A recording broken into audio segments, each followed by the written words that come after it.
সকলের একদিনই জন্মদিন হয় আর আমার বরের 2 দিন জন্মদিন হলো। কেন সেটা জানতে হলে তো তোমাদের পুরো ব্লগটা দেখতে হবে, তাই না? তবেই তো জানতে পারবে। আর ভালো লাগলে অবশ্যই কিন্তু লাইক, কমেন্ট আর সাবস্ক্রাইব করতে একদম ভুলে যেও না। হ্যালো সবাইকে, সবাই কেমন আছো? আশা করি সবাই ভালো আছো আর আমিও ভালো আছি। আমি নীলাশা, আমার নতুন একটা ব্লগে তোমাদের সকলকে অনেক অনেক স্বাগত। 3রা জুন 2026 আমার বরের জন্মদিন, আর এটা হলো ইংরেজি ডেট, আর বাংলা ডেটটা ছিল 4ঠা জুন 2026। এই দুটো দিনই আমার বরের জন্মদিন ছিল। এই দুটো দিন আমি আর আমার শাশুড়ি মা ভেবেছিলাম যে দুদিন দুরকমভাবে সেলিব্রেট করব। একদিন সেলিব্রেট করা হবে একদম ইংরেজি মতে, যেমন কেক কাটিং করে অনেক রকম রান্না বান্না করে খাওয়াবো, সেটা আমি ঠিক করেছিলাম। আর 4ঠা জুন বাঙালি নিয়মে একদম প্রপার বাঙালিভাবে বরের জন্মদিন সেলিব্রেট করা হবে।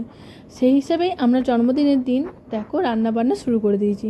কিন্তু জন্মদিনের সকালটা অনেকটা ঝামেলার মধ্য দিয়ে কেটেছে।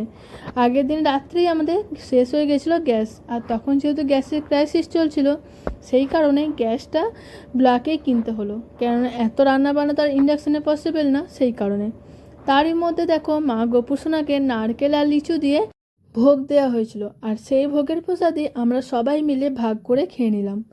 জানো তো, আমাদের বাড়িতে যে কোনো অনুষ্ঠান হলে বা কোনো স্পেশাল দিন হলে আমাদের বাড়িতে যাই কিছু আসুক না কেন, আমরা আগে গোপুসোনাকে দিই। তাতে আমাদের মনে একটা বিরাট শান্তি আসে। আমি জানি না কাদের কি হয়, কিন্তু আমাদের সত্যি অনেক শান্তি আসে। যাই হোক, দুপুর তখন 2:30, বরের জন্য বসে পড়েছি সুন্দর করে থালা সাজাতে।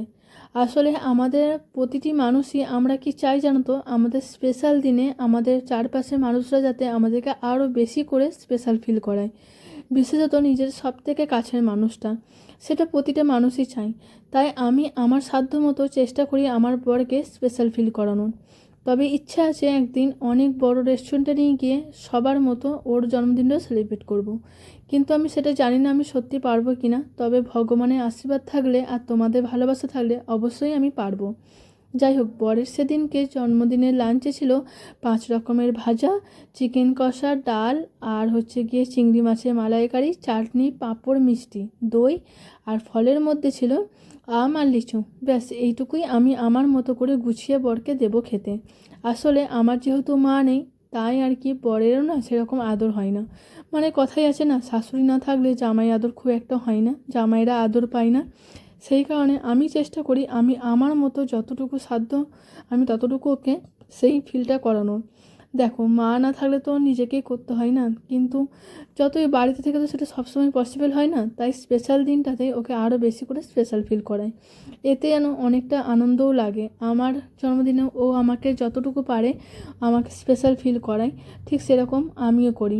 এইটা আসলে কর্তব্য নয়, জানো, এটা হচ্ছে ভালোবাসা। একে অপরের ভালো লাগাগুলো যদি গুরুত্ব দেওয়া হয় না, তাতে অনেকটা ভালো লাগে, সম্পর্কটাও অনেকটা সুন্দরভাবে গড়ে ওঠে। যাই হোক, অনেক বকবক করেছি, চলো বরকে এবার দিয়ে দিই খেতে। দেখো, বরকে এখন সাজিয়ে গুছিয়ে খেতে বসিয়ে দিয়েছি। অনেকটা বেলা হতে মা আর বাবাকে বললাম তোমরাও খেতে বসে পড়ো, যেহেতু 2:30 এরকম বেজে গেছে। সেই কারণে আমার বর তো খুব হ্যাপি হয়েছে, ও মুখে না বললেও আমি ঠিক বুঝতে পারছি। যাই হোক, অনেকটা দেরি হওয়াতে মা, বাবা আর বর বললো তুইও বসে পড়। জানো, ওই দিনকে না সমস্তটা উলটপালট হয়ে গেছিলো। মানে মা আর বাবা এই ঘরের মধ্যে এসির তলায় বসে খায়, আর আমি আর আমার বর খাই টেবিলে। কিন্তু আজকে পুরো উল্টো হয়ে গেছে, আমি আর বরমশাই বসেছি ঘরের মধ্যে এসির তলায়, আর মা আর বাবা বসেছে টেবিলের মধ্যে। যাই হোক, খাওয়া দাওয়া কমপ্লিট, সমস্ত কিছু রেস্ট নেওয়া সমস্তটাই কমপ্লিট হয়ে গেছে। তারপর বিকালবেলায় চলে গেছিলাম মধ্যম গ্রামে বরের জন্য গিফট কিনতে। আমি আমার টাকায় গিফটটা কিনিনি, কেননা এত খরচা করার সামর্থ্য আমার সত্যি বলতে নেই গো। আমি বরের কাছ থেকে টাকা নিই, চলে গেছিলাম গিফট কিনতে। শুধু তো গিফট কিনবো তা নয়, বর আমাকে দেখো কোথায় নিয়ে এসেছে, স্পেন্সারে। আর এখানে এসে আমাকে বলছে তোমার ইচ্ছা মতো তুমি যেটা খুশি সেটা নাও, আমি বিল করব, আজকে তোমার ছাড়। এরকমটা বললে সে সুযোগে হাতছাড়া করা যায় বলো তো? তাই দেখো, ছুটতে ছুটতে চলে এসেছি একদম স্পেন্সারে। আমার জানো তো, নিজের জন্য যত না জিনিস কিনবো, সংসার জিনিস কিনতে আমার খুব ভালো লাগে। কিন্তু আমার বর এটা যে কি করলো আমি সত্যি জানি না। এই যে দেখছো নুনদানিটা, এই নুনদানিটা এত বেকার, দামটাও সেরকম 500 টাকার মতো দাম নিয়েছিল, কিন্তু একদম বাজে, নুন তো পড়েই না, উল্টে মানে আরও বেশি বিরক্তকর, খুলতে বন্ধ করতে খুবই ঝামেলা। সে তুমি নুন ভেজেই রাখো আর যাই রাখো, কোনো কিছুতেই না ঠিকভাবে পড়ে না কো। বেকার আমার 500 টাকা সত্যি গচ্ছা গেছে। তবে জানো তো, ভাগ্যিস সেদিন স্পেন্সারে ঢুকেছিলাম, মনের মতো অনেকগুলো জিনিস নেওয়া হয়েছে। চলো এবার কিন্তু বাড়ি যাব। বাড়ি চলে এসেছি, তারপরে দেখো সমস্তটা গুছিয়ে নিয়েছি ডেকোরেশন। তখন বাজে 8:30 থেকে 9টা। তখন এসেছি, এসে সমস্তটা গুছিয়ে নিয়েছি আর বড় চলে এসেছে কেক কাটিং করতে।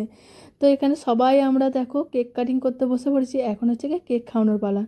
প্রথমেই বড়মশাই বাবাকে আর মাকে খাই দিল। যতই হোক আজকে ওনাদেরও একটা কতটা গর্বের দিন বলো তো, যে আজকে তাদের ছেলে এত বড় হয়ে গিয়েছে। তো দেখতেও সত্যি খুব ভালো লাগে। যাই হোক, আমাকে কেক খাওয়াতে এসে দেখো আমি বরকে একদম পুরো রং মাখিয়ে দিয়েছি, সরি কেক মাখিয়ে দিয়েছি। যাই হোক, কেক কাটিং কমপ্লিট। এদিকে বর্দি ভাইকে বললাম রাতের জন্য একটু পোলাও বানাতে। আসলে ভাত তো ডেলি খাওয়াই হয়, তাই ভাবলাম বর্দি ভাইরে যখন এসেইছে তখন একটু পোলাও রান্না করে। আমি জানো তো সেভাবে পোলাও রান্না করতে পারি না, তাই বর্দি ভাইকেই বললাম পোলাওটা রান্না করে দিতে। যাই হোক, বর্দি ভাই পোলাও রান্না করে খাওয়া দাওয়া করে বর্দি ভাইরা এখন যাচ্ছে বাড়ি। কেননা পরের দিনে বর্দি ভাইদের ছিল অফিস, তো অফিস যেহেতু যেতেই হবে, সেই কারণে বড়মশাই ওদেরকে ছাড়তে যাচ্ছিলো। এখন তো মানে তখন বাজে 10:30 11টা, তখন তো আর টোটো পাবে না, সেই কারণে। যাই হোক, সেদিনকার গল্প শেষ। পরের দিন সকালবেলায় মা এসেছে বাঙালি মতে একদম জন্মদিন সেলিব্রেট করতে। আসলে না তো এই জন্মদিনটাই আসল। সত্যি এই যে প্রদীপের তাঁত, তারপরে এই যে আশীর্বাদ, এইটাই হচ্ছে সব থেকে বড় পাওয়া। আর সাথে হচ্ছে কি পায়েস। পায়েস ছাড়া কি জন্মদিন সেলিব্রেট করা উচিত বলো তো? না করা হয়। যাই হোক, ভিডিওটা ভালো লাগলে অবশ্যই ভালো